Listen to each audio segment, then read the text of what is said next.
Welcome back to the Lanterne Rouge Cycling Podcast, the recap of stage 14 of the Giro d'Italia. This episode is brought to you by Join Cycling.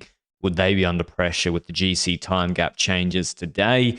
We have our first multi-mountain stage from Aosta Valley to Pila. Very hot conditions, 30 degrees in the valley in Aosta, which is pretty hot. In the mountains, when it's like 25 degrees, that means it's actually really, really hot.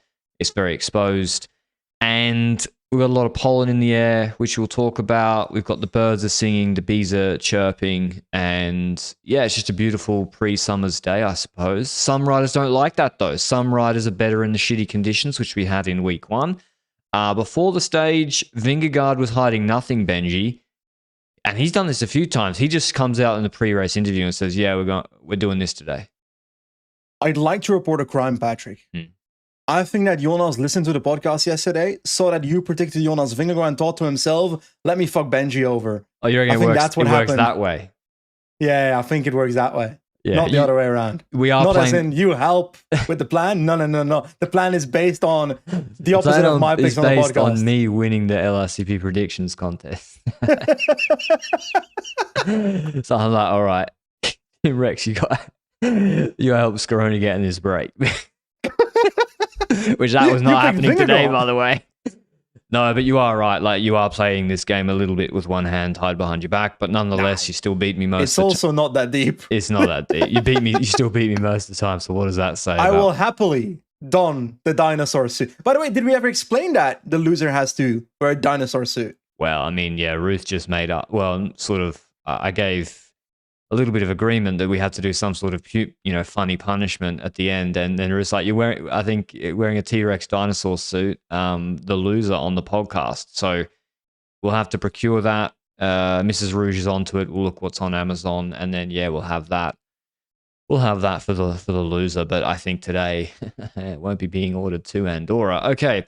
The stage profile, 133 kilometers. This looks like a Tour de France mountain stage, not a Giro one. It's gradual 7% climbs. We are on the French border of the Alps, more or less, in the Aosta Valley, and we have French names of the climbs even for half of them. But this is one of the longest climbs we've started a stage with recently. 16 Ks at 6%, 45 minutes climbing out the gate, then a descent, then a 10K valley through Aosta, then an intermediate sprint where there's Ciclamino points available, then some medium mountain climbs, 6%, 8%, and 7% at about 12 minutes, 20 minutes, and 12, 15 minutes, respectively. A beautiful descent on a good road surface down again through Grezon, and then the climb to Pila starts. 16 Ks at 7%. First 2 Ks are shallow. Then there's 4 Ks, pretty decent, 7, 8%.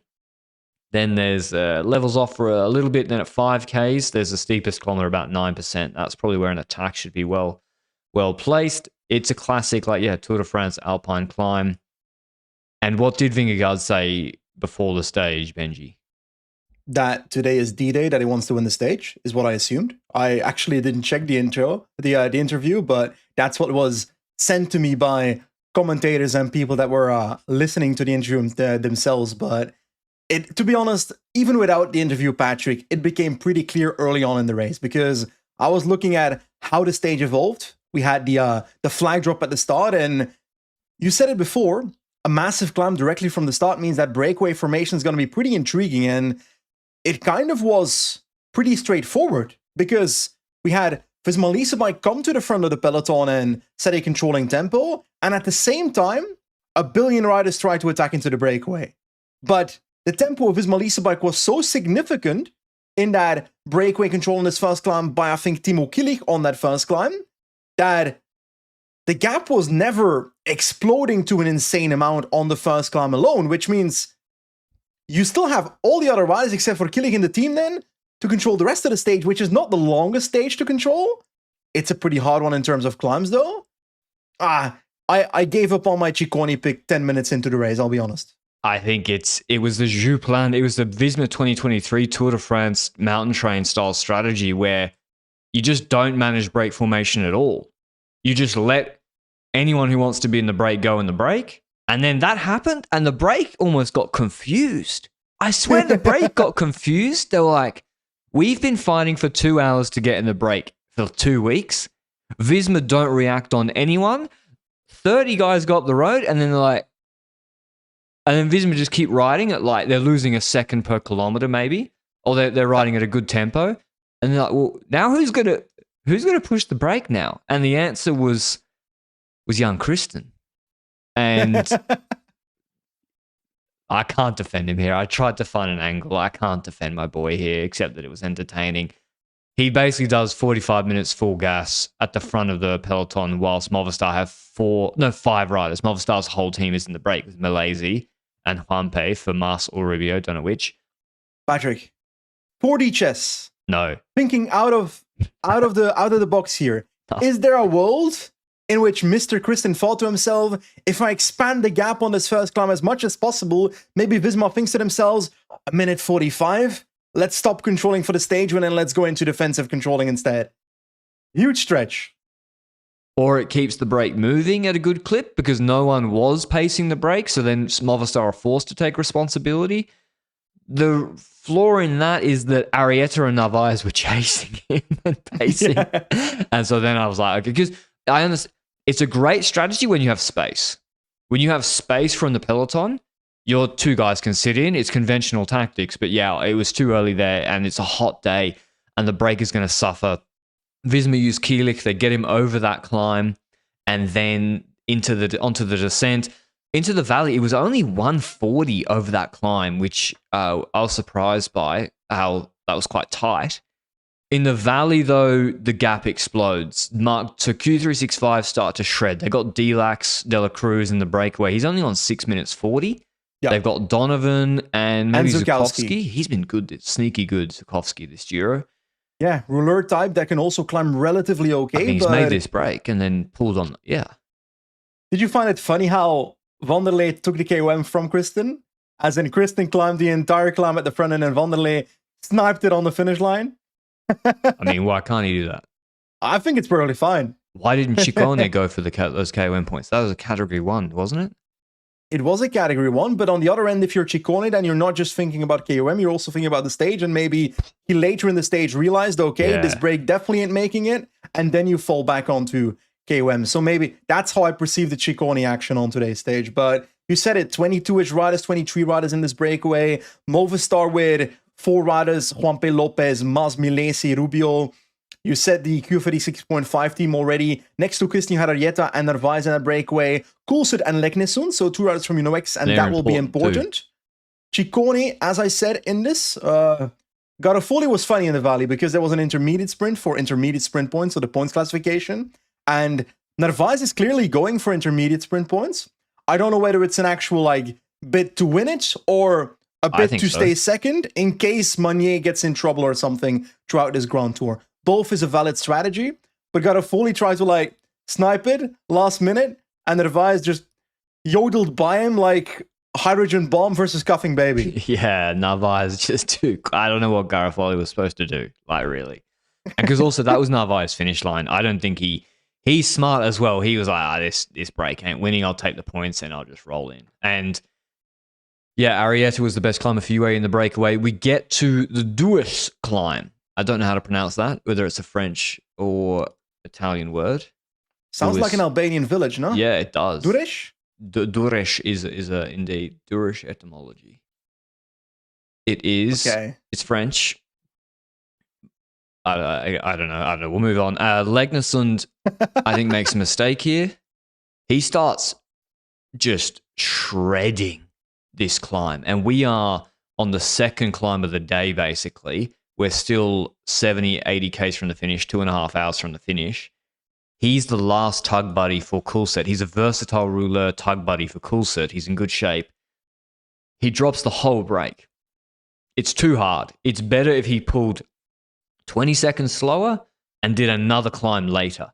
Coulthard, I think. Even Coulthard was then having to work too much. So I think that was too hard.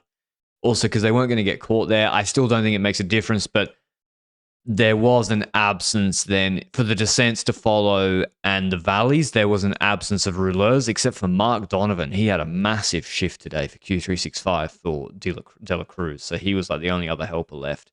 Milesi's dropped. And then especially because in that breakaway on that Duesh climb, I felt like De La Cruz was starting to drop, and Donovan was the leftover rider. Mas was legit dropping. You saw the graphic. He was pacing like 435 watts. Exactly, but anyway, you went over X a little bit there, where overextending is what I'd call it. Now you want the tempo to be significant, but you want people to ride with you as well. So it's kind of a balance that you need to take. Towards the top, though, we had an KOM fight, and the KOM fights today were quite entertaining, I feel like. Ciccone had interest, but on this one, not yet really, where Arrieta was sprinting it out against Vanderlei, and I'm pretty sure Arrieta took this one and then continued over the top into the downhill, then got a gap of 25 seconds and realized, why am I doing this? Then dropped back towards the group of breakaway riders. Or Legnesson were just pulling. Yeah. Him and some guys, they don't want a free lunch. I love a free lunch. Like a lot of guys, free lunch, I love it. Some guys, the free lunch is there, they're like, nah, I'm going to do extra Depends work. on the free lunch. It does, yeah, you're right. Because sometimes people have like a whole buffet of like sandwiches, but it's all like either crab filling or fish stuff and so forth, and that's not really my thing. Some hagelslag and brown bread. Hagelslag, that's the most un-Dutch Dutch I've ever heard. Hagelslag. Yes, okay, I'll take that. I can't do it all day. With some bitterballen on the side for you? Why am I catching a stray? Here he is. He's in chat now. He's just smiling. Anyway, the Keelik stops. Tim Rex begins, and Tim Rex begins an hour-long process of his face becoming more and more contorted in agony, chasing this breakaway. The poor guy, basically, the break had shredded the descent. Bahrain also, I think they hadn't helped at this point. But the break had gone out to 350 maximum gap. And probably you didn't want to, you don't want to give Ciccone 4 minutes, 4:30 at the top of Pila. Maybe it's then he makes it too far into the stage. Yeah, Tim Rex just starts shredding. The funniest, or maybe not for him at least, the funniest moment was when he pulls off, looks behind, and Campenaerts says, he's like crying basically. He's neo-pro, he's 20, he's on the Devo team last year. And he got called up late. And Campenaerts like, go on, you got enough 5Ks to do, mate. He loves it. He's built to do it. So there was a lot of memes on Twitter about that for Tim Rex. His face, I'm telling you, like his face reminded me of that scene in the last Harry Potter movie where Harry and Voldemort are fighting each other, and at a certain point they start flying through the castle of Hogwarts, and their face starts morphing into each other. That is what Tim Rex looked like by the end of his pool. I don't know how far it could have deteriorated more, but I hope it goes back to his original state tomorrow. And just as like a closure point here, crazy performance. Like, this is like a really strong performance, not just by Rex, but by the entire Visma team today in terms of their pacing strategy for every single climb. And let's see if it works out, because we've got 2.5, 3 more climbs at this point, which means we go to the Lin Noir climb. We've got the breakaway back to get in now. The gap is coming down to 3 minutes now. And in that breakaway, I don't think much happens on the Lin Noir and Vergogna climb out of maybe a few moves by some riders trying to drop other riders. But is it me, or did Movistar not do enough in this breakaway to try and keep the tempo going? I felt like they were always sitting in the second half of the group with 3 to 4 riders. Who? Movistar before the last climb. I have no idea. What they did. Benji, I have no idea who they were going for today. Up to the final, I have no idea. Do you know? It should always have been Rubio. I think so. But they just kept attacking the group. I was like, there's a yellow freight train coming for all of you. Stop attacking each other. But these people are repeat offenders who attacked each other out of a stage win in a Tour de France Week 3 breakaway on Cuyol, which is very similar stage to this. Was it Cuyol? It was Enrique Mas and Carapaz could not help himself. It was horrific. And I don't know, Benji. Because I was like, Juanpe, Malaysia pulled full before. He didn't. Malaysia basically never pulled. And when he pulled too hard and it was a mess. Juanpe did pull, to Juanpe's credit. And I agree that Rubio's the man today. Yeah. Anyway, in the breakaway on the Lin Noir climb, we saw Ciccone fired Arietto for the KOM points, and I think Ciccone took them twice. On the last one, I think Rubio even started sprinting for KOM points and coming second, but I don't know what that's going to get him because I think he's not that high up in those rankings. Oh, no, he is. No, he's got he quite... Is? Yeah, he's got a decent Okay. amount. Either way, well, we should go over KOM at the end of the stage because I don't know what the standings look like at the moment. I assume Vingegaard might be pretty high up, but in the downhill of that Verogna climb, I always say Vergogne. Is that a different climb or I don't know? In the downhill of that climb, there's like these little plateaus. It's not completely downhill. There's plateau sections, and on those plateaus, Ciccone and Moss kept attacking each other in a similar fashion as you just said. So it's there's a key change over here in that the break was looking decent when the gap was 350. They had tug buddies, they had Leknesson, they had Donovan, Zukovsky, Milesi, Juanpe. All of those guys are gone now. Even 350 is not enough on the final climb. No, but in case they could take it out more at that point. But the problem is now that Rex did a massive shift, brought it to 3 minutes. Lemon then did the Verogna. Now you've confused me. I don't know what it's called. The Verogna climb. He's then taken it to 230. And then he's held status quo on the descent, which hadn't been happening for the rest of the stage. And that's also because it's now just 62 kilo guys in the break. They have to do 25 Ks of descending and valley and then do a 16K moderate gradient climb. They're done. There's no other way to say it, really. They're done.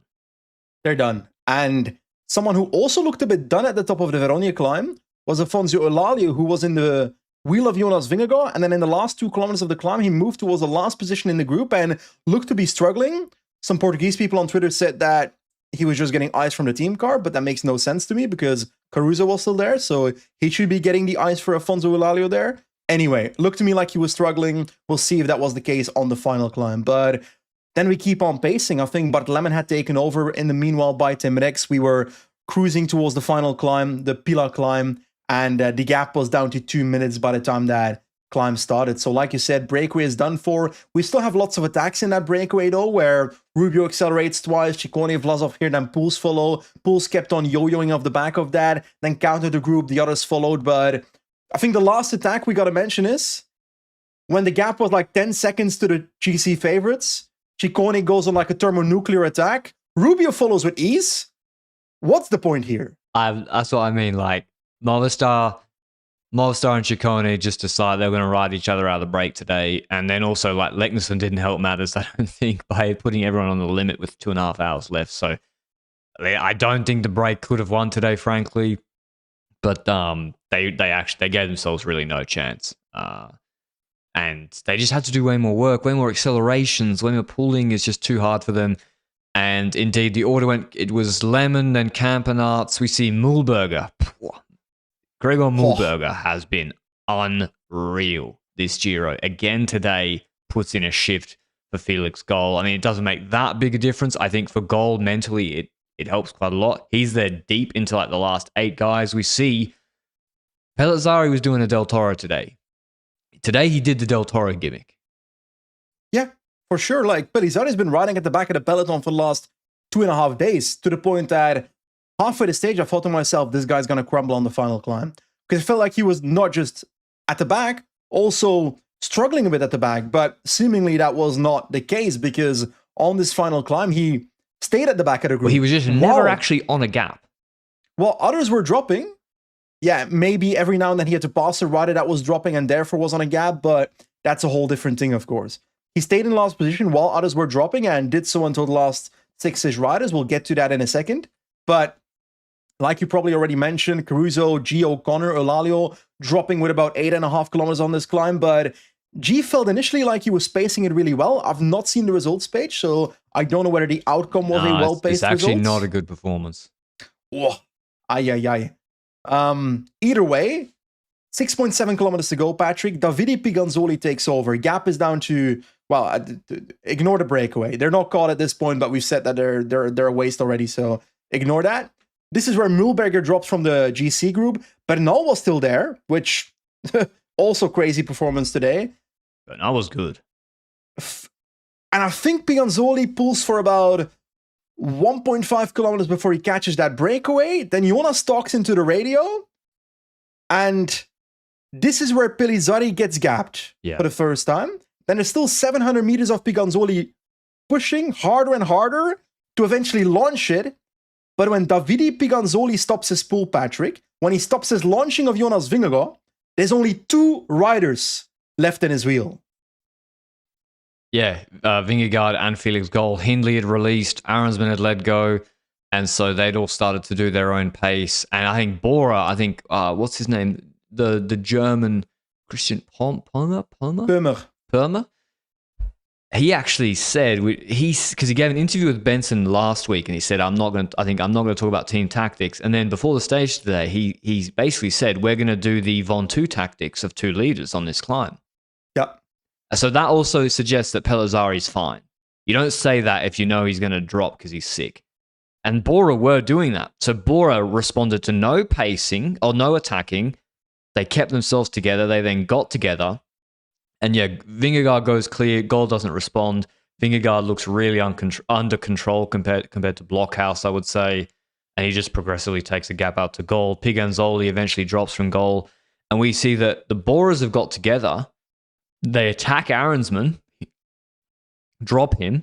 They then start working together. Pellizzari pulling for Hindley mostly. And then Hindley will do the final bit like they did on Blockhouse almost. And they get across to Piganzoli, who's dropped, pull with him. I thought they were going to almost catch Felix Gall. So Pellizzari, they really did, they're not on the podium, but they moved up spots, both of them today. So they did the strategy that was outlined.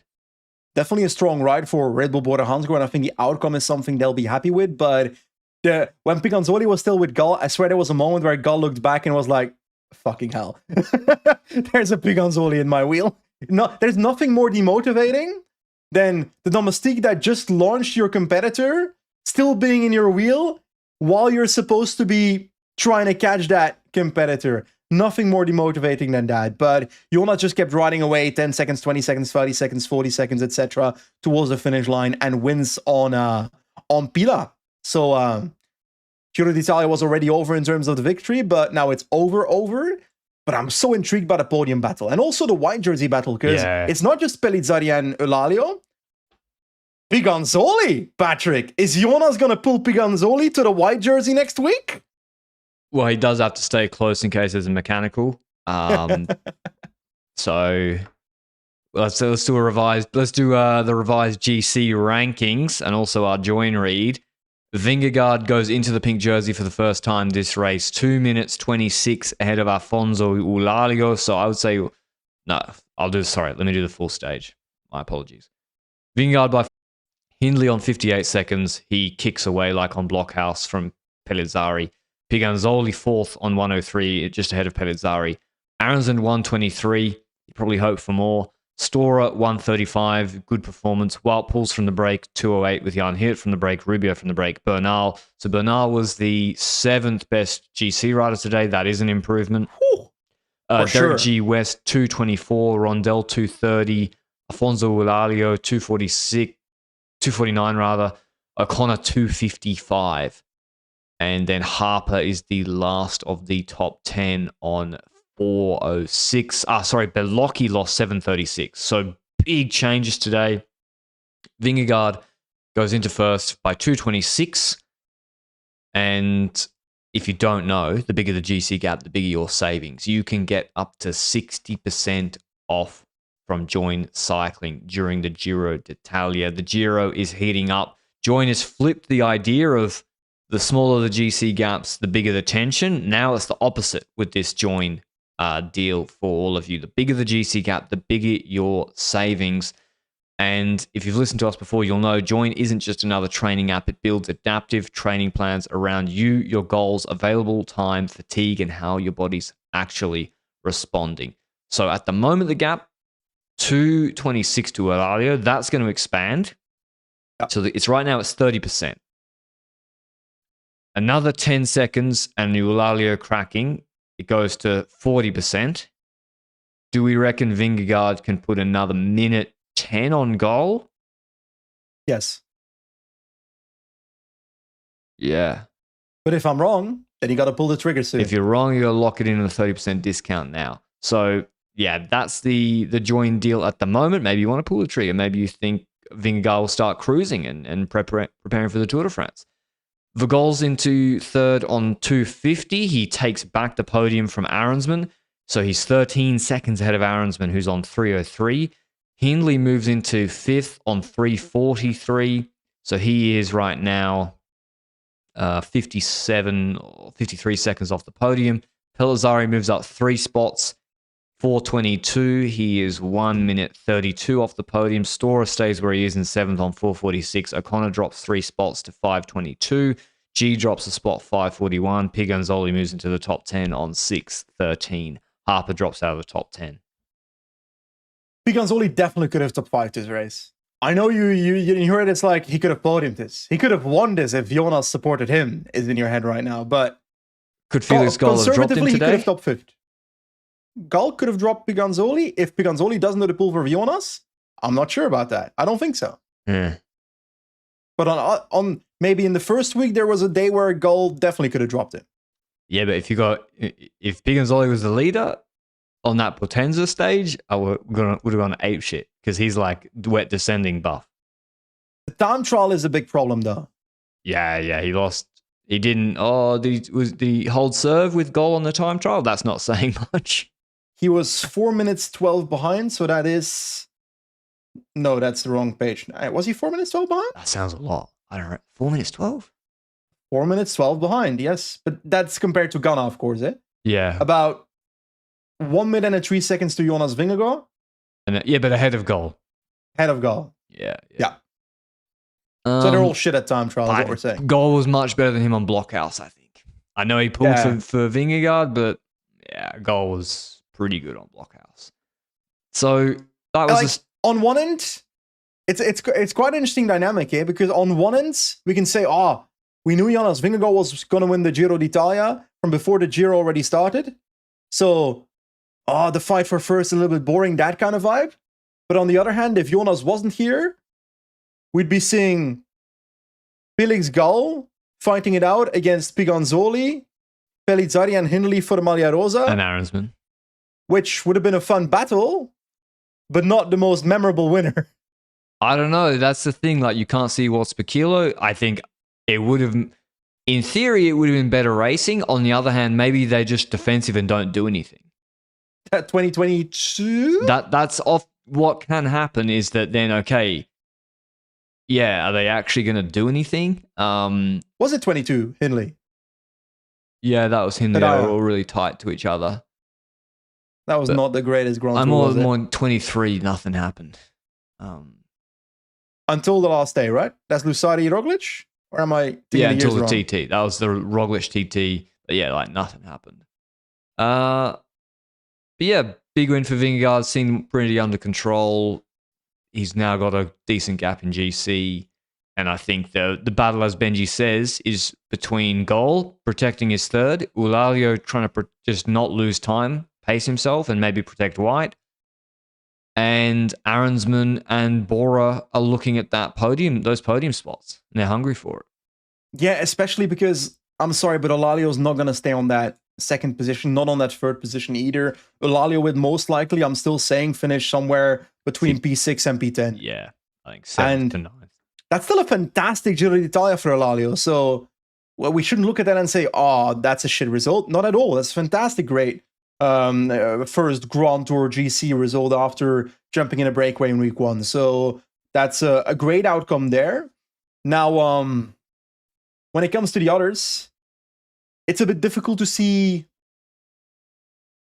the extrapolation of what's happening now into the last week, but Felix Gall is definitely the second best climber in the race at the moment.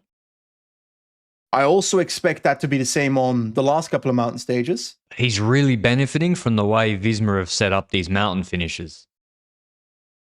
Yeah, but that's the reality. But I mean, what if they stop doing that? Visma will always have to control the breakaway to some sense. And then the question is, does Decathlon have a strong enough team to set it up similarly on the final climb of a stage? Yeah. And Mühlberger has definitely been strong. But I don't think they can set it up to the point where Mühlberger launch and only Jonas and Gall are in the wheel, you know? Yeah. But they can get it to the point where it's an 8-man GC group. And I think that's enough for Gull to work with to not lose his second position in GC. I don't see the climbs as the weakness for Gull. I'm not going into this fragility discussion again because the opposition has never even tried to attack him on the trains where he's weaker. Like, are they going to smash it with Scottson and Mühlberger to set up this where he takes time? Because if he's in P2, he doesn't need to attack. Yeah, but the Borers are going to start attacking him, I think. Yeah, and when they attack, they will diminish it to X amount of riders, and then it's on him to drop them in. Yeah. If he's strong enough. Yeah. And he should be based on the last week, or at least should be able to stay with them while they attack him, is my perception there. Exactly. Ireland's one is the sneaky one in between, of course. He's the only one that tried to follow the Piganzoli lead out. That also cost him a bit of time. He's clearly stronger than the other two. Like, it's easier to pace like Hindley and Pellizzari did. He is stronger. I also like that we've come to the point now going into the third week where the GC is set up where P11 to P18 is far enough from the Maglia Rosa that they might be allowed into the breakaway while being close enough to jump into the top 10, you know? This is where the week 3 top 10 battles will also come, because O'Connor and Derek G are arguably in the worst position right now, because they are like on 5 minutes 41 in GC, which means in the top 10, you might still be marked by a Visma controlling breakaway formation at the start. But a Caruso, hypothetically then, because Caruso won't be the right example, but a Chris Harper on 8 minutes is more likely to be able to get in a breakaway. Yeah, I think so. I think today showed that basically there's carte blanche to get in the breakaway, like, unless... So yeah, I think Bahrain are going to have to manage that. But which stages are going to go through the breakaway, though? Because obviously tomorrow's a sprint stage. We'll get to that in a second. The Cadi stage on stage 16 is it's not really a Unipuerto stage. There's 4 18. Smaller clans before. 18 is a break stage, but it's more of a rouleur break stage, no? Yeah, but... Yeah. Or will a sprinters team try to control this? NSN for strong. I would say just get in the break. I think so too. That's a Stuyven break stage. I think 20 can go to the break. Is that the Passo Ggiaro stage? No, that's not. Piancavallo, because that has 120 Ks of mostly like rolling terrain, flat terrain.